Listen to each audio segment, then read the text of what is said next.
Yun guys, so dumating na yung hinihintay nating Starlink. So nakabili tayo sa mismong website kasi nag-sale sila ngayon at nagkakahalaga lang ito ngayon ng 18,500. So free shipping na siya, kaya naka-order tayo. Parating lang pala ng Starlink natin. Kakabit ko ito dito sa mismong bahay namin kasi meron ditong nakapasok ng mga fiber.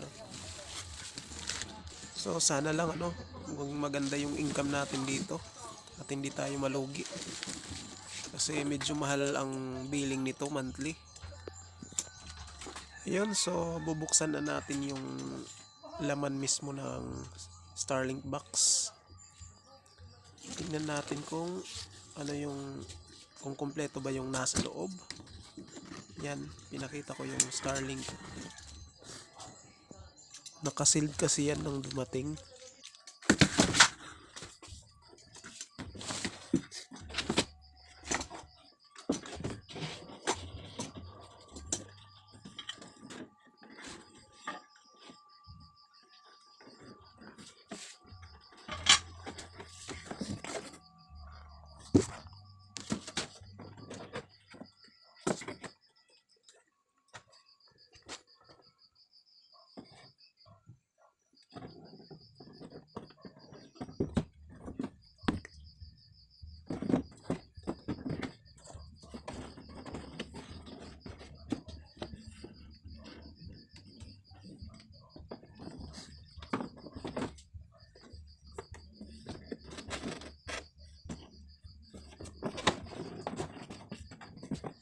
Ayan, so yan yung stand ng Starlink mismo.